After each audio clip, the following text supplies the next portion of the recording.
I mean, everybody was surprised, so you can imagine how surprised I was. I was almost asleep, so when I got a call, I had to check it was April 1st. They did it. They actually did it. Dallas just committed the most catastrophic act of organizational suicide in NBA history. And I'm not exaggerating. They traded a 25-year-old MVP candidate who just took them to the finals for a broken-down 31-year-old who can't stay healthy for 3 consecutive games. Luka Doncic found out he was traded at midnight. He didn't ask out. He didn't force anything. They blindsided their franchise player, the best scorer on planet Earth, and shipped him to the Lakers like he was a washed role player. And now, Luka's averaging 40 points a game in purple and gold, while Dallas is in the gutter with the league's worst record, watching the man they gave away for nothing become the next Kobe Bryant. This isn't just a bad trade. This is a curse that will haunt Dallas for the next 20 years.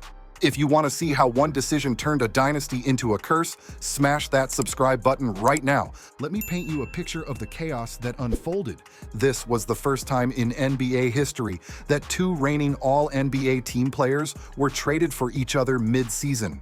That alone should tell you how unprecedented this disaster was. Luka was nearly asleep in Dallas when his phone buzzed. I mean, everybody was surprised, so you can imagine how surprised I was. I was almost asleep, so when I got a call, I had to check it was April 1st. I didn't really believe it at first, and it was a bit shock. It was hard moments for me. It was home, so it was really hard moments for me, especially the first day. But as I said, I get to play in the greatest club in the world, and I'm excited for this new journey. The man had no idea. Zero. He didn't request a trade. When asked whether he had indicated to the Mavericks that he wouldn't sign a Supermax extension to remain with Dallas, Doncic was emphatic that he hadn't. And here's where it gets truly insane. Doncic is 3rd all-time in points per game, averaging 28.6 points over his career. His 33.9 points per game last season was the 6th highest scoring average for any player in the last 50 years. You don't trade that player. But Dallas GM Nico Harrison had other plans. "I believe that defense wins championships," Harrison told ESPN. "I believe that getting an all-defensive center and an all-NBA player with a defensive mindset gives us a better chance. We're built to win now and in the future." Built to win now? Spoiler alert. They're currently 2-6, tied for the worst record in the Western Conference. Now, let's talk about what Dallas unleashed in Los Angeles. Through the first 5 games of the 2025-26 season, Luka is averaging 40.0 points, 11.0 rebounds, 9.2 assists, and 2.0 steals per game. Yes, you heard that right, 40 points per game. Well, as much pleasure as this move from Luka gave LeBron and Austin Reeves there. Love that reaction on the bench, but this might have been the highlight of the night here. He became the only player in NBA history besides Wilt Chamberlain to score 40-plus points in his first 3 games of a season. That's not just good, that's legendary company. Balling, yeah. Luka is pop without the pick. Yeah, pop without the pick. But here's the beautiful karma of it all. Remember when Dallas was worried about Luka's conditioning? Those first men's health cover shots of a newly chiseled Luka raised Lakers fans' expectations. His dominant run for Slovenia at Eurobasket 2025 sent those expectations into the stratosphere. The man Dallas thought was out of shape? He's currently on pace to join Michael Jordan and Wilt Chamberlain as the only players to average 40 points per game over a season. Since Luka joined the Lakers, their offensive efficiency metrics have transformed remarkably, with a 116.1 offensive rating, 7th NBA-wide. Their 3-point attempt frequency jumped from 34.3 per 100 possessions, 26th, to 42.3 second. The Lakers didn't just get a superstar, they got a system changer, a franchise-altering force, a monster. But wait, it gets better, or worse if you're a Mavericks fan. Remember how Dallas was supposedly concerned about Luka's injury history and conditioning? Doncic has been sidelined since Christmas due to a calf injury and has never played more than 72 games in a season. So what did they get in return? Anthony Davis left his Dallas debut in the 3rd quarter with what was initially called a lower body injury near his groin and quadriceps after scoring 26 points and grabbing 16 rebounds. His first game as a Maverick ended prematurely.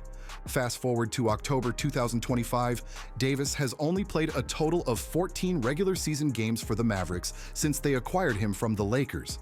He suffered an adductor injury on his Mavs debut, keeping him out for 18 games.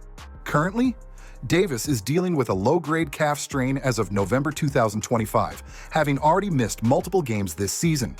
The irony is delicious. They traded a young superstar they feared might get injured for an older superstar who's actually constantly injured. Former NBA player Richard Jefferson didn't hold back. So when we see Anthony Davis, if you would tell us at watching him walk into training camp, right, and seeing that he was a little heavy, he had to deal with the retina stuff or the so detached retina. You know, but if you told me looking at him in that interview that 8 games in he would have Achilles soreness. Dallas traded conditioning concerns for actual conditioning problems. Let's talk about the complete organizational collapse. The Mavericks went from representing the West in the finals to missing the playoffs entirely. They became the first reigning finals participant since the 2019-20 Golden State Warriors to subsequently miss the playoffs. Their season ended in humiliation. A loss to the Memphis Grizzlies in the NBA play-in tournament. Davis scored 40 points in the 120-106 loss, while also re-aggravating a prior leg injury. And the return for their generational talent? A single first-round pick, 2029, as part of the swap.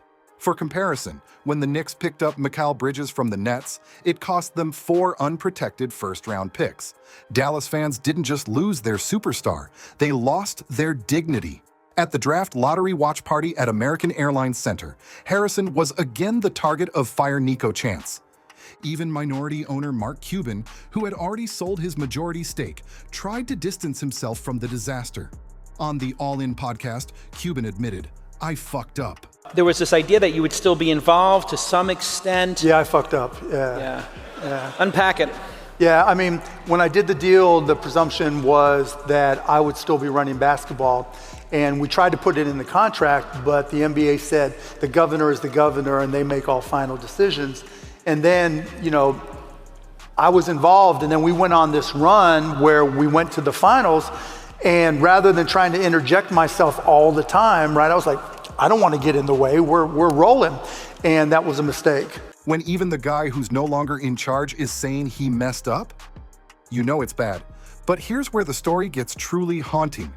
Dallas won the draft lottery with just a 1.8% chance and selected Cooper Flagg, the consensus National Player of the Year from Duke, with the first overall pick. Sound familiar? A generational talent? A young European star? Well, Flagg's American, but you get the point. The future of the franchise.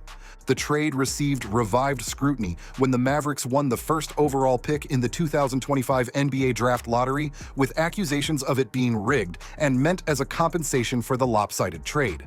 Here's the terrifying part. They're already putting too much pressure on this kid. Coach Jason Kidd said, "I want to make him uncomfortable and see how he reacts."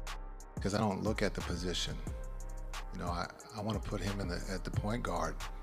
I want to make him uncomfortable.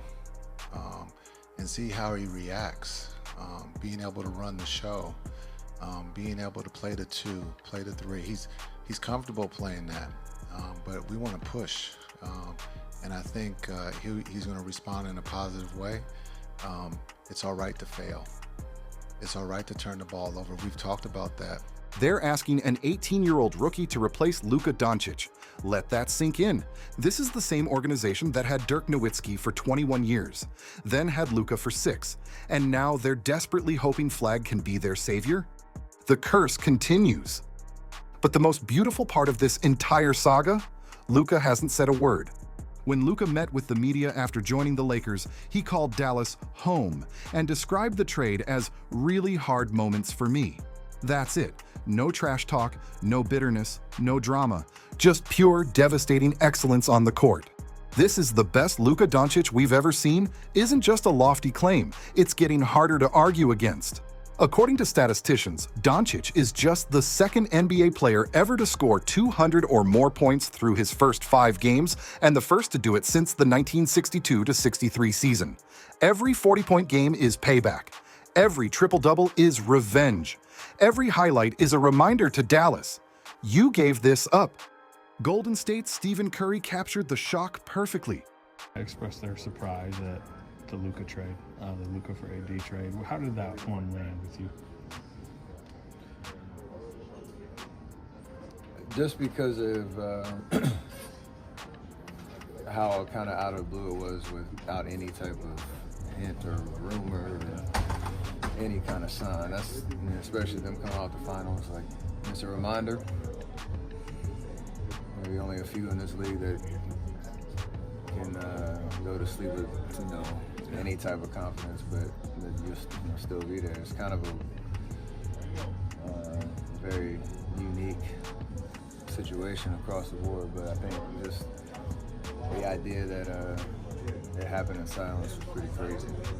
The fact that you hear a trade and everybody thinks somebody's been hacked is hilarious. Minnesota's Anthony Edwards added, they traded probably the best scorer in the NBA at 25, and he didn't know about it. There's a lot more digging somebody's got to do to find out why he got traded. You don't just trade him at 25. He just went to the finals. I feel bad for Luka, man. Even other superstars are in disbelief.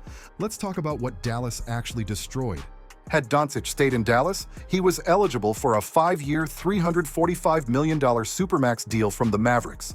Now, the Lakers got him without having to commit to that contract structure immediately.